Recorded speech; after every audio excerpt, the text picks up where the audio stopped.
Assalamualaikum warahmatullahi wabarakatuh. Kembali lagi di channel mahasiswa kurang kerjaan. Sebelumnya perkenalkan, nama saya M. Fitrialdi, MPM G1C016010. Saya berasal dari Teknik Mesin Universitas Bengkulu.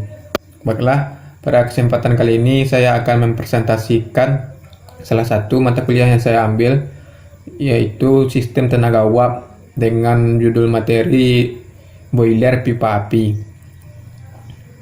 Nah, untuk mengetahui apa itu boiler, klasifikasi boiler, pengertian boiler pipa api, bentuk-bentuk boiler, komponen-komponen penyusun boiler, dan prinsip kerja boiler pipa api. Baiklah, langsung saja menuju videonya.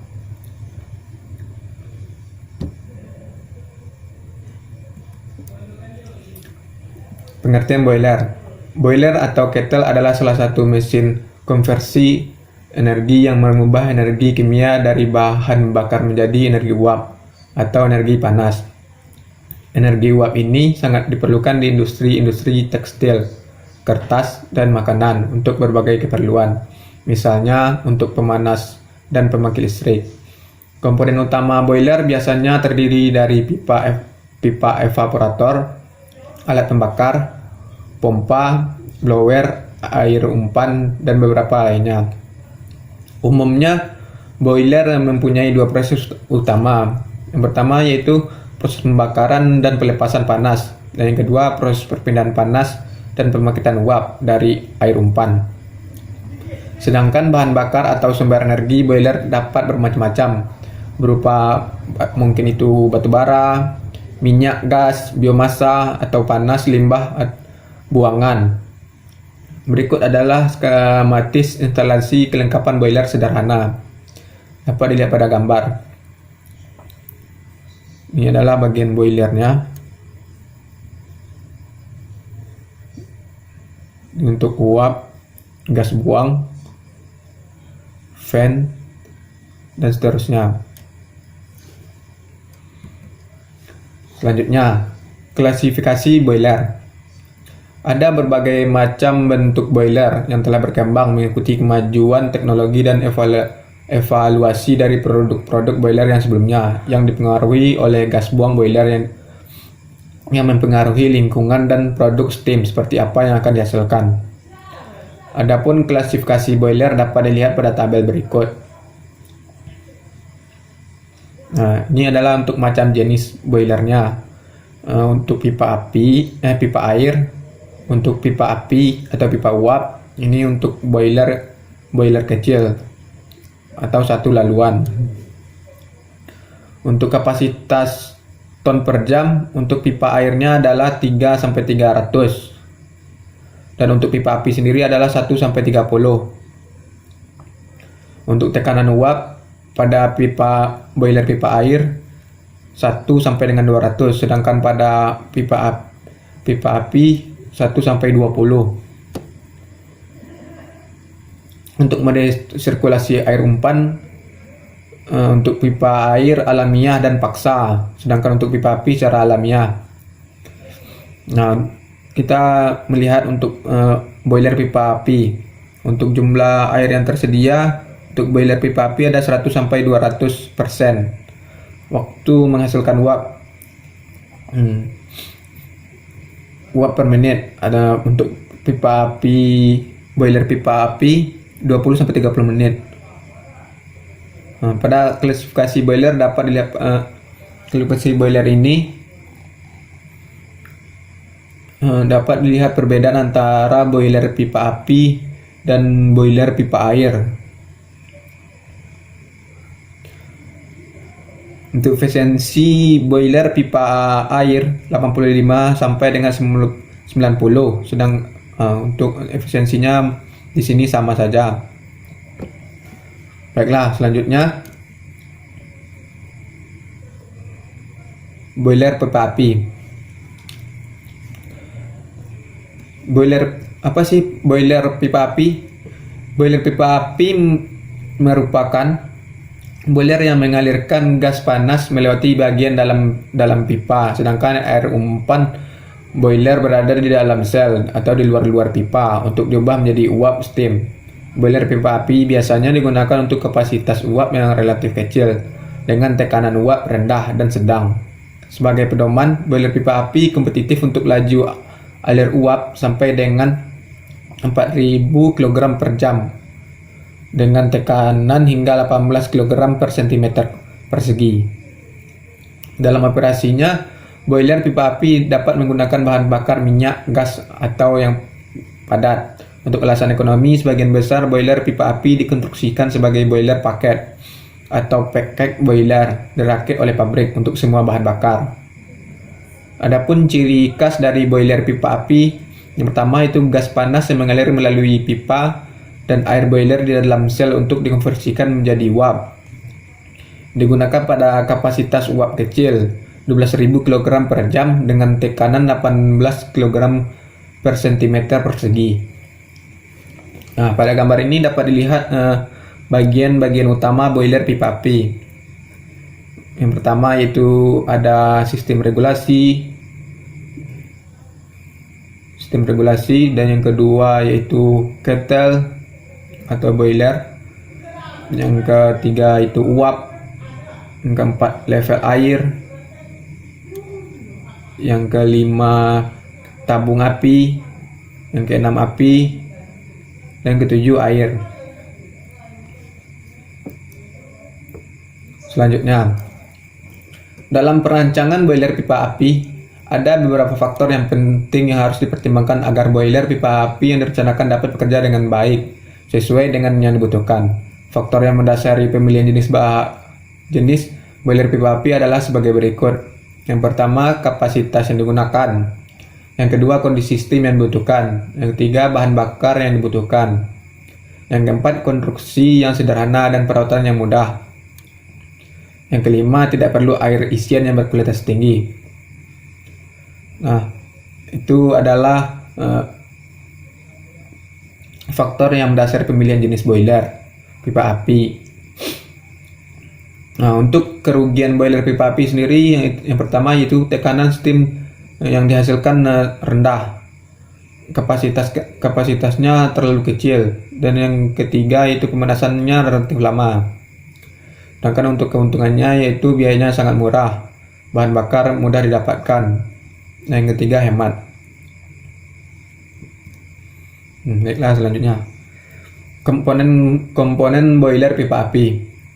Pada dasarnya, komponen boiler atau kettle pipa api sama saja dengan boiler pada umumnya. Hanya saja boiler pipa api berdasarkan fluida yang mengalir dalam pipa. Adapun komponen boiler pipa api adalah sebagai berikut. Yang pertama yaitu furnace, berfungsi sebagai tempat pembakaran bahan bakar.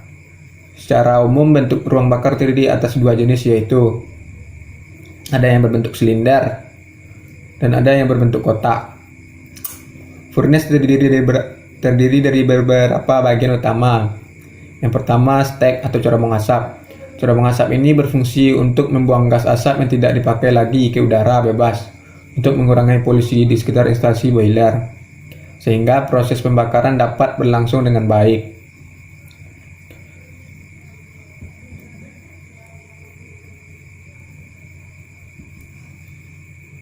Yang kedua yaitu burner. Pada prinsipnya burner adalah transducer yang berguna untuk mengubah suatu bentuk energi ke bentuk energi yang lain. Komponen boiler selanjutnya yaitu steam drum.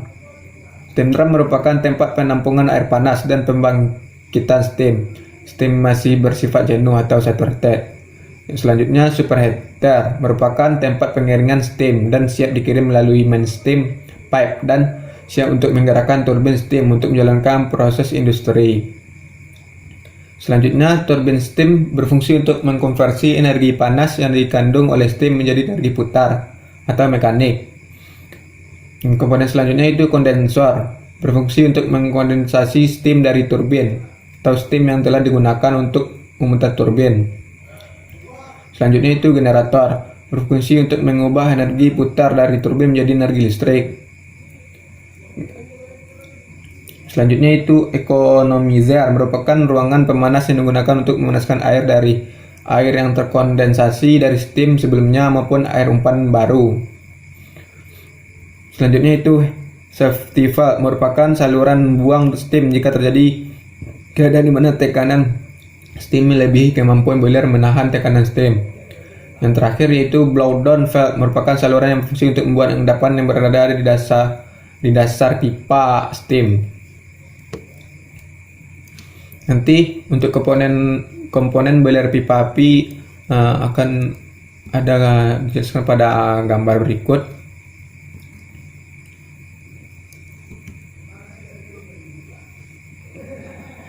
Baiklah, selanjutnya yaitu prinsip kerja boiler pipa api. Prinsip kerja boiler pipa api yaitu di mana gas panas hasil pembakaran dari ruang bakar mengalir di dalamnya, sehingga akan memanasi dan menguapkan air yang berada di sekeliling pipa-pipa api tersebut. Pipa-pipa api berada atau terendam di dalam air yang akan diuapkan. Volume air kira-kira 3/4 dari tangki ketel. Jadi tidak sampai penuh pada ketelnya. Jumlah pas dari boiler tergantung dari jumlah laluan vertikal dari pembakaran di antara furnace dan pipa-pipa api. Laluan gas pembakaran pada furnace dihitung sebagai pas pertama. Boiler jenis ini banyak dipakai untuk industri pengolahan mulai skala kecil sampai dengan skala menengah.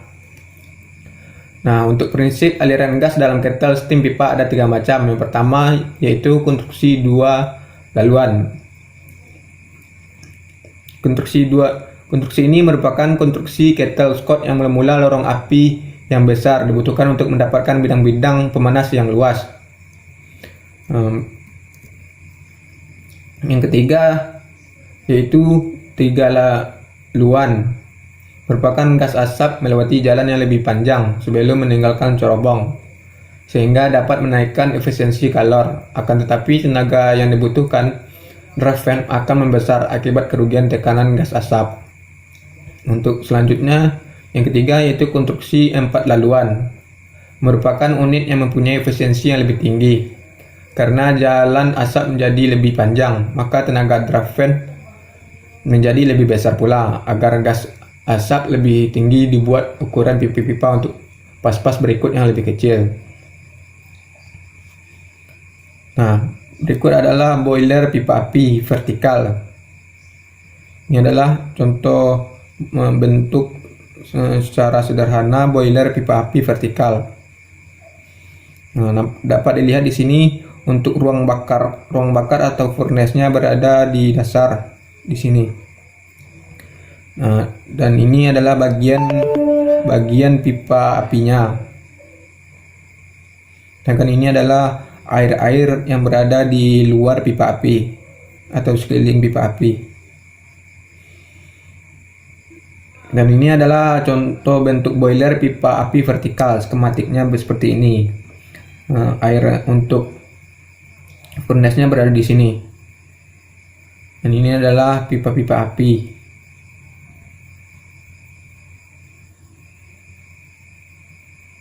Nah, di sini gas panasnya akan keluar.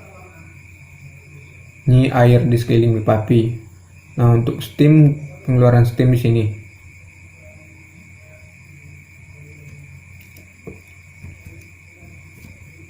Nah, seperti yang dibahas tadi, ada 3 aluran pada boiler pipa api. Nah, yang pertama yaitu dapat dilihat tadi, yang pertama konstruksi 2 laluan pas yang merupakan konstruksi kettle Scott, mula-mulanya lorong api besar dibutuhkan untuk mendapatkan bidang-bidang pemanas yang luas. Nah, jadi bentuknya seperti ini, kawan-kawan. Ini untuk bagian yang pertama. Ini lorong apinya besar di sini. Selanjutnya akan mengalirkan ke arah konstruksi yang keduanya, yaitu konstruksi 3 laluan. Jadi ini untuk konstruksi 3 laluan. Selanjutnya ini adalah konstruksi untuk 4 laluan. Untuk 4 laluan. Jadi arahan di sini dari lorong yang besar ke sini ke arah konstruksi 2 laluan dan menuju arah konstruksi 3 laluan.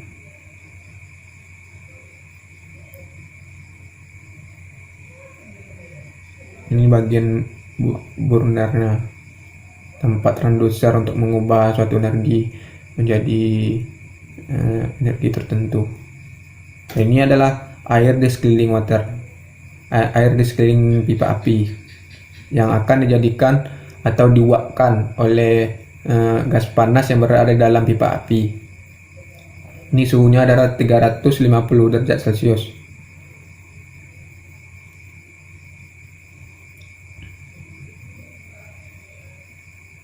Sedangkan untuk suhu steamnya adalah 150 derajat Celcius. Nah, setelah gas panas keluar dari steam dari boiler, ini suhunya menjadi 200 derajat Celcius dari 350 derajat Celcius pada posisi di sini, kemudian pada di sini menjadi 200 derajat Celcius. Inilah selanjutnya skema kerja boiler. Ini adalah gambar skema kerja boiler pipa api. Nah, di sini adalah furnace atau ruang bakar di mana tempat pembakaran terjadi sehingga menghasilkan gas panas yang akan masuk ke dalam pipa karena ada dalam pipa api. Karena pada boiler pipa api gas panasnya akan mengalir di dalam pipa api, sedangkan airnya berada di sela-sela luar dari pipa api di antara ini. Ini yang warna biru ini adalah airnya. Air di sini akan diuapkan oleh gas panas yang masuk ke dalam pipa. Gas panas yang dihasilkan oleh ruang bakar akan masuk ke dalam lorong-lorong ini sehingga menyebabkan air yang berada di sekeliling atau di celah-celah pipa api akan menguap.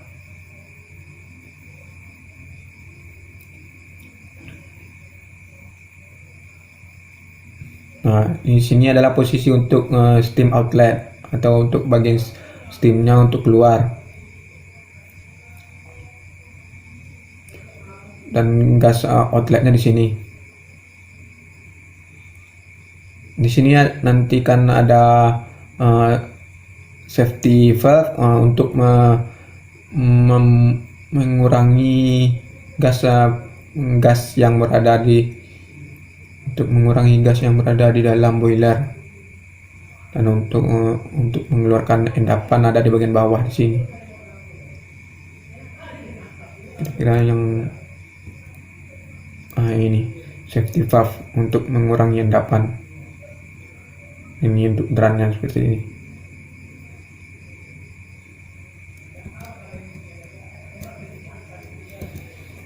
Baiklah, kira-kira seperti itu skema kerja boiler pipa api. Baiklah, untuk video kali ini mungkin hanya itu yang bisa saya sampaikan. Kalau ada kesalahan tolong dikoreksi karena di sini saya juga baru belajar. Yang namanya belajar, kalau tidak salah nanti apa yang akan diambil. Jadi seperti itu. Baiklah, akhir kata saya ucapkan terima kasih. Mohon maaf. Saya sudahi. Assalamualaikum warahmatullahi wabarakatuh.